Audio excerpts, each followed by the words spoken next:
Hello. If you are not looking at what's posted in the classroom, please make sure you look at that. The instructions are there, and then I gave you a Google Sheets to work in.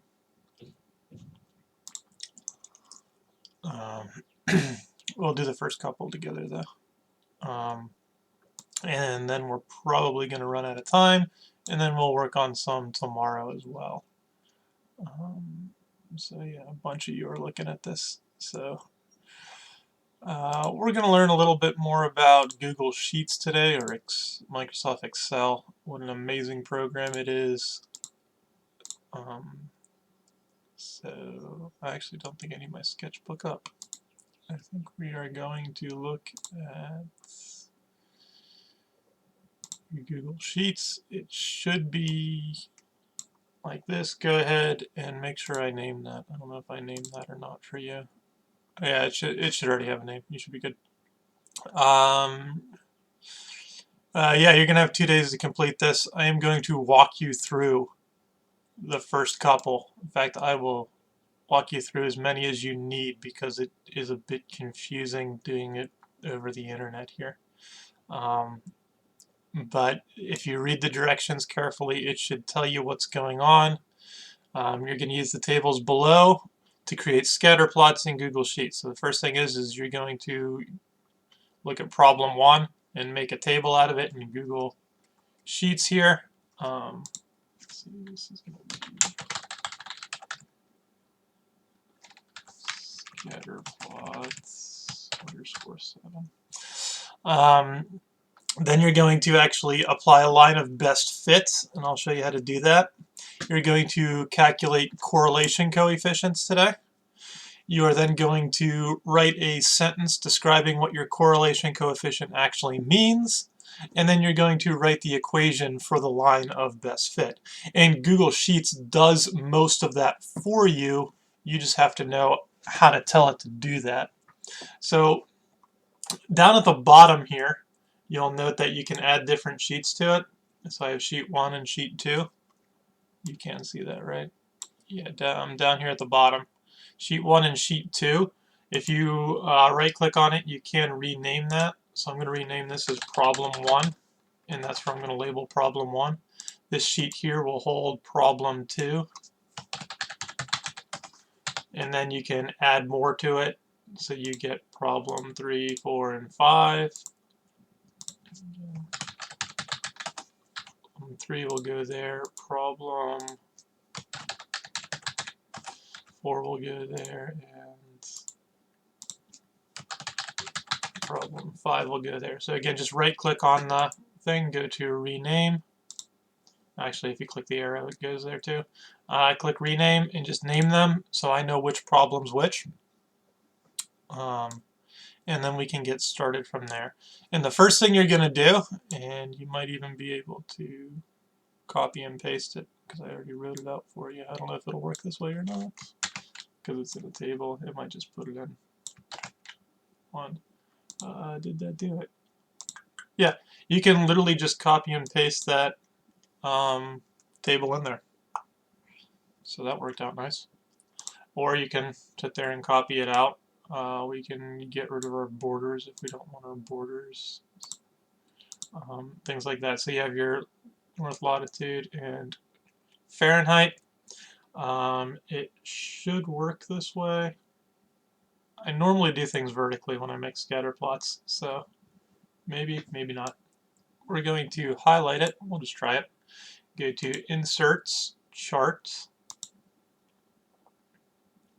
Give it a minute. You're going to change this chart to a scatter plot, which is called scatter. Looks like that.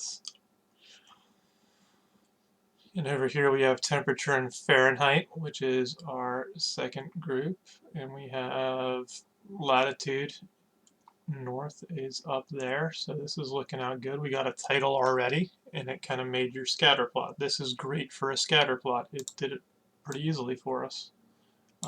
I wasn't sure if it was going to because it was written horizontally like that. Next thing, if you click the 3 dots, you can go to the edit chart, and it brings this thing back up. This is an important window that we're going to be looking through. But the first thing in our instructions, if I just drag this over here, so if you look at your instructions, it says use the tables below to create scatter plot and sheets. Got that done. Check that off for problem 1. We made the scatter plot pretty simple, hopefully.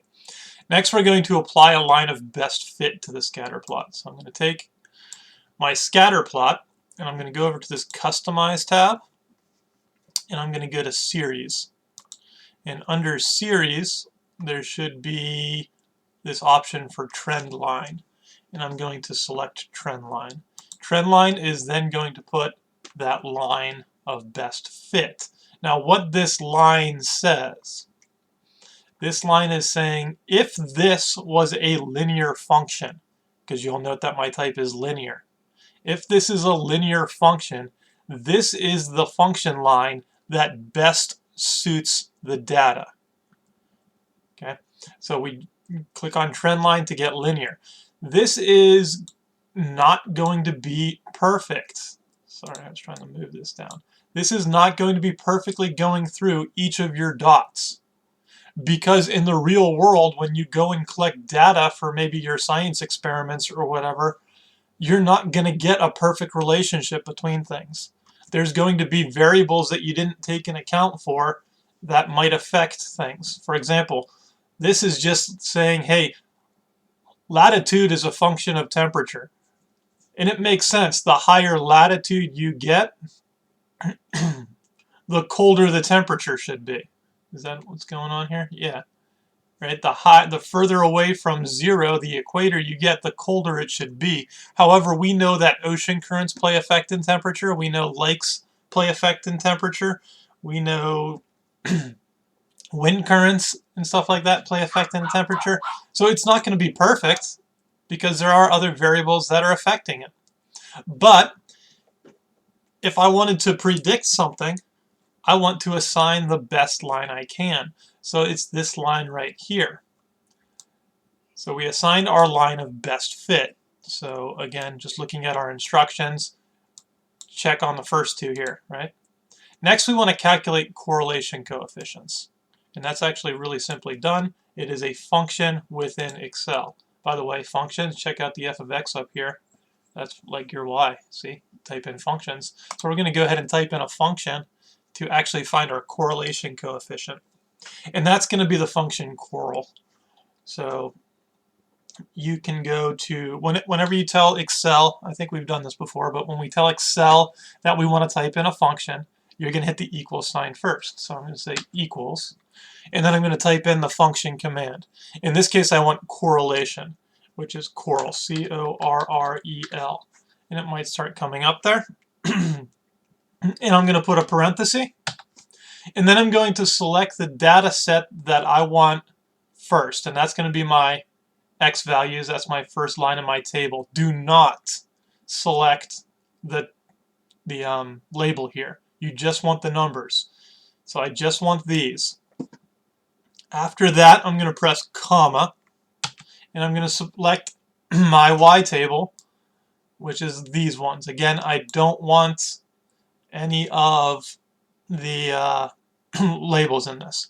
Then I'm going to close my parenthesis, and I'm going to press enter, and you're going to get an ugly looking number. This ugly looking number is our correlation. So what I'm going to do is I'm actually going to take that and put that over here. And off to the side here, I'm going to tell you, I'll type what correlation means and what I want you to do with it. So this here is our correlation. Correlation means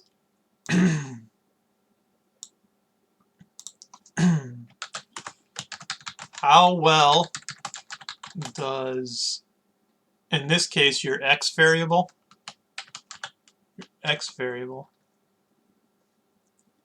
yeah, it is the same data. I just copied and pasted the first table if you're coming in late. I will do more because you probably want to do this multiple times. So how well does X relates to Y in this case? That's what correlation is actually saying. How well do these two variables relate to each other? And you know not all these dots are on this line, so they're not a perfect correlation. Well, how well do these dots actually fit this line? What happens is you actually take your regression of this, so you actually square this number to get positive numbers, but we're looking at correlation today. Correlation should be between -1 and 1. So your number here is between -1 and 1. You don't have to have the definition here. You just need to tell me that this is the correlation. So you should have a box, and then next to it, it should say correlation. I'm trying to tell you exactly what the correlation is. Once you know what that is, underneath your correlation here, in this box here, you're going to have to make a statement about your correlation. So what does this number actually tell you? So this is a number between -1 and 1. Actually, let me get my sketchboard out here. This might be a little easier to explain correlation. You don't have to, you have to have the number, and then I'm going to ask you to write a sentence describing it. So our correlation. Correlation, which is actually denoted as lowercase r in statistics, tells you how well x relates to y. So how well are they? If it is perfect, it's going to be a 1 or a -1, depending on what you're looking for here.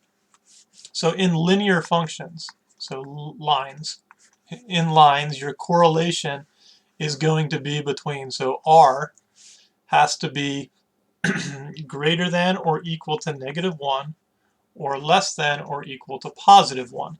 So it is in the range between -1 and 1. It's in this range here. It falls somewhere between there. If you're getting a number that's higher than 1 or lower than -1, that's not your correlation. You did something wrong, double check it. And again, it's equals coral parenthesis. First, here's your domain, is really what it is, because those are your x values, and here's your range, because those are your y values. And that's how you get it, but you're going to select it on there. I'll do another one with you. This is saying two things. Okay, there are two things I want you to mention. Is it a strong versus weak correlation? So you're going to tell me if this is a strong correlation or is it a weak correlation? Should we copy down the definition of correlation in the table? You don't have to. I'm actually not going to test you on correlation. I just like statistics, and you should know what this means. And when you make graphs for like science next year, you should probably have a correlation coefficient because it's pretty easy to get. And it tells you a lot. So strong versus weak data. Okay, the closer you are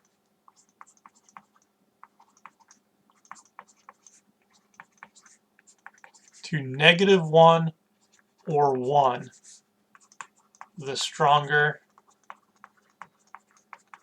the relation. Okay, so -1 is a strong relation, 1 is a strong relation.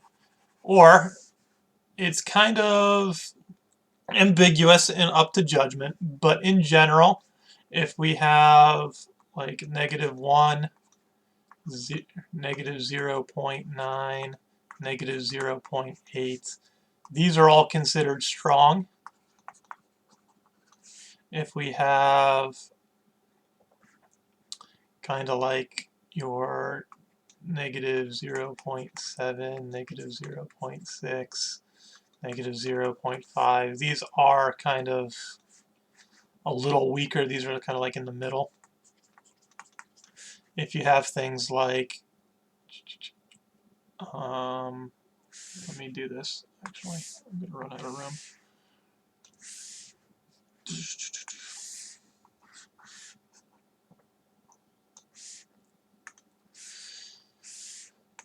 If you have things like 0.4, 0.3, negative 0.2, negative 0.1, 0, 0.1, 0.2, 0.3, 0.4. These are all considered weak because they're very close to 0. And then it starts building up again. So if you have things like 0.5, 0.6, 0.7, again, these are kind of in the middle. And then your 0.8, 0.9, and 1. These are, again, going to be strong. So strong over here, strong over here. If it's at 0, it's weak. And you try to give a nice round estimate saying, hey, it's a fairly strong correlation or it's a weak correlation. And I would use probably this cutoff. So if it's anything above here or above there, you can say that it's strong.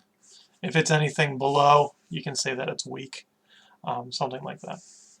The other thing you need to look at, so you're telling me whether it's strong or weak, and the other thing you're going to look at is positive or negative. So obviously this correlation is like negative 0.97-ish, right? So this is a pretty strong correlation because it's like 0.9. However, it is also a negative correlation because it is a negative value. So I would say this is a strong negative correlation. And that's all you really need to write for me, is identify whether it's strong or weak, positive or negative. So what is strong versus weak, again? How well does it relate? Is it a strong relationship or is it a weak relationship? Negative is going to tell you whether it is a direct relationship or an indirect relationship, which is also called an inverse. You probably know that word. So we either have a direct relationship or an inverse relationship. And that's actually denoting the slope of your line. If you look at it, my slope of my trend line is negative. So I'm going to expect a negative correlation. And what that negative correlation is saying that as my latitude increases, as my x value increases, my y value decreases. So as I go up, so like at 0, I'm pretty high on the y. At 20, I'm a little bit lower. I went more on the x and I'm keep going down on the y. So, and my chicken scratch here. Let's clean this up just to go over it again. Okay, so we have correlation, which is R, and it tells you how well they relate. How well does X relate to Y? You can have positive correlation, which is going to equal positive slope, which is going to equal a direct relationship, meaning as X increases, Y increases, or as X decreases, Y decreases. Okay? Or you can have a negative correlation, which means you're going to have negative slope like we have on this one. This is going to be an inverse or an indirect relationship. And this says as X increases, Y decreases.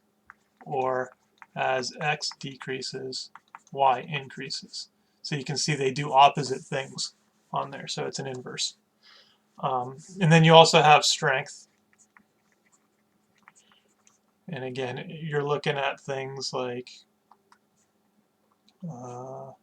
if R is between -1 and like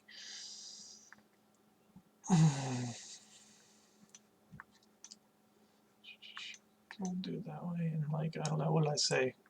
-0.6, you're going to say it's strong. if it's between 1 and, I guess it goes the other way, 0.6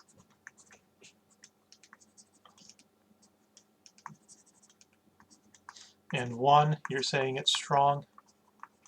And if it's between like 0.6, I think it's negative, and positive 0.6, you're going to say it's weak. So you need a sentence saying it's a strong positive correlation or a strong weak correlation, or I'm sorry, a strong negative correlation or a weak positive correlation. So you're going to say strong or weak and positive or negative. You got to tell me that. And that defines kind of what your data is doing there.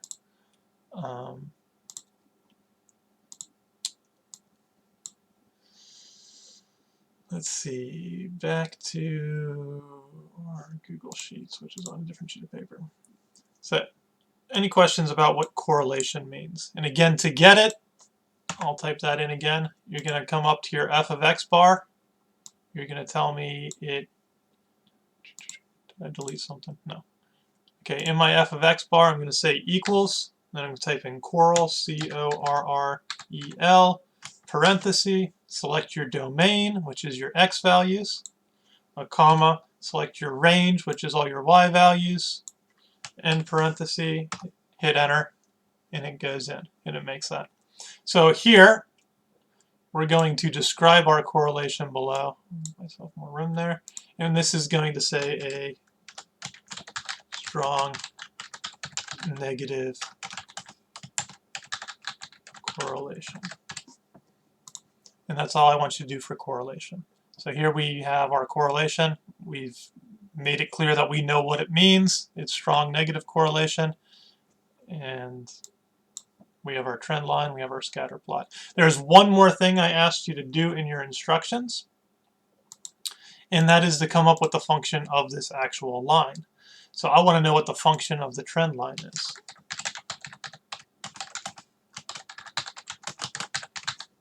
So over here I have function of trend line. What do I want this to actually be? That is going to be difficult because you don't really have any points on that line. We have questions here. I got carried away. Should we copy down the definition? No, wait, how do we know if it is positive or negative? And then you say, oh, I see, never mind. It's a positive or negative number. See, this is negative 0.97.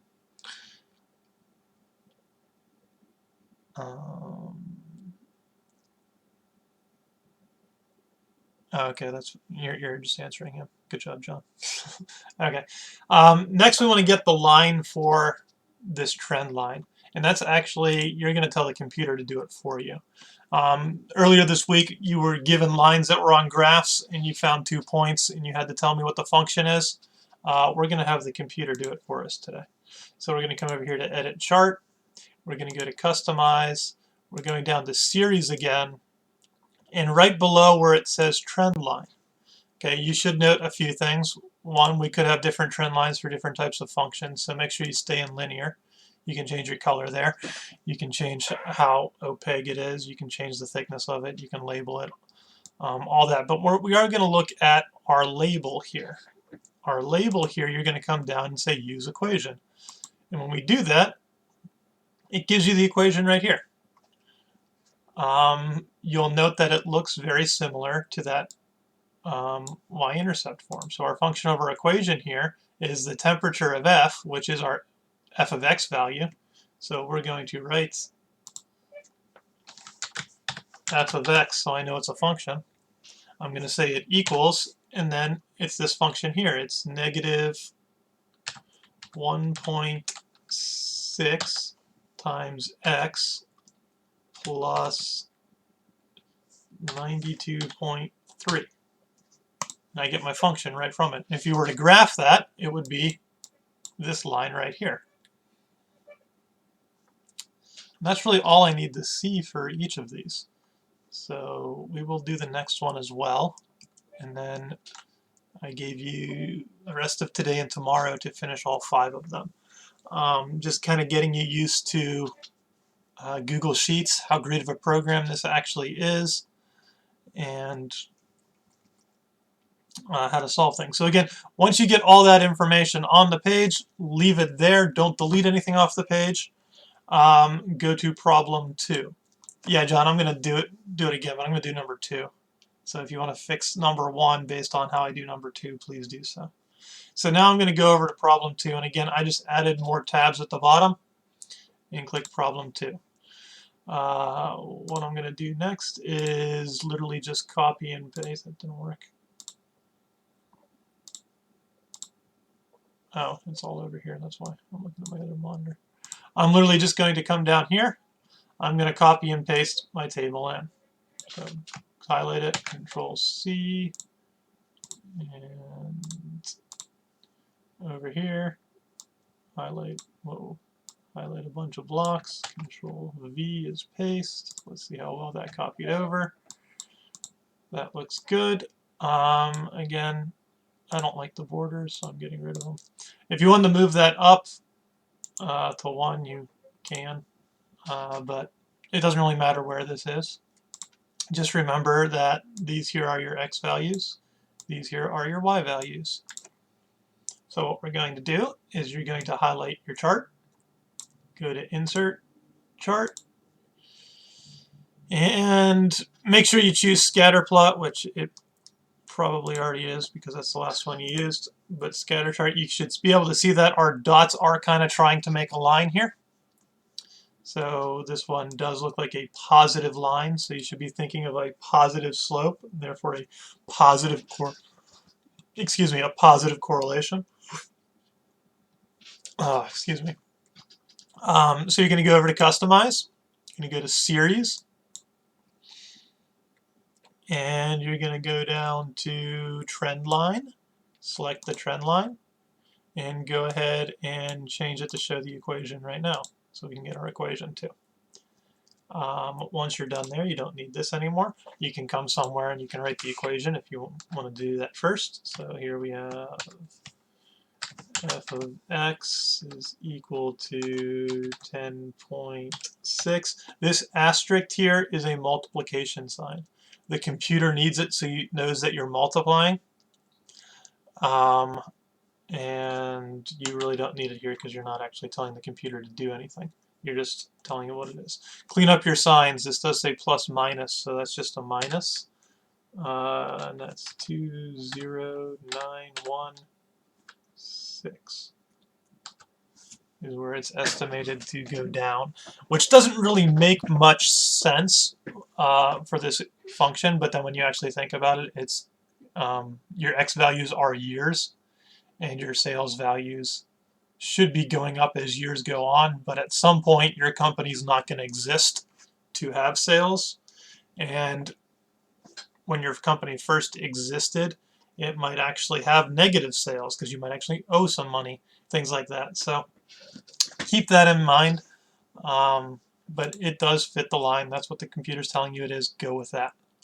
Then you're going to come over here, you're going to make your correlation, which is correlation, just to label it. Underneath it, you're going to type in your function. Again, start with the equal sign.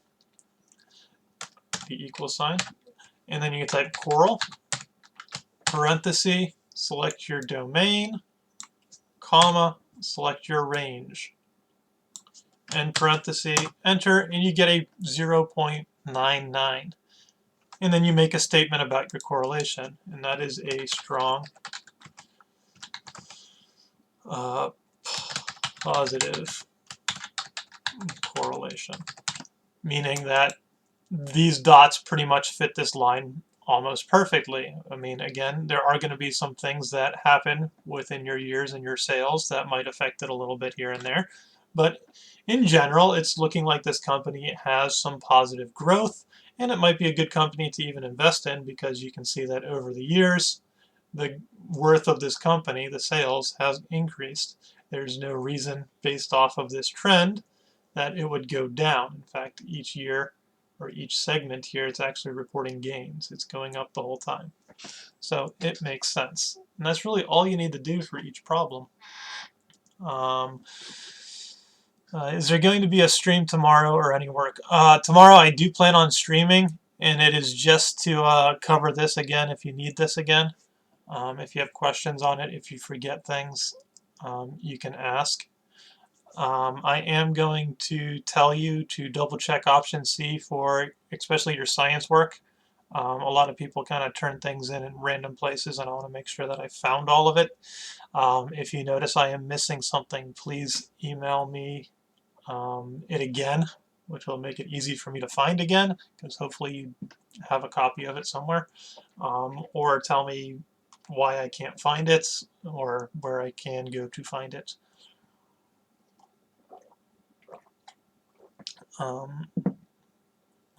So if there's no more questions, work on problems 3, 4, and 5. See what you can do.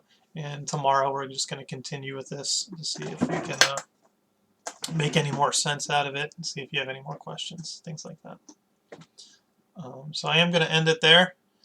Again, if you have questions, email me. If you find that you are missing things in option C, I am slowly finding where everybody told me everything was. So please make sure you correct me if I'm wrong. So keep an eye on that.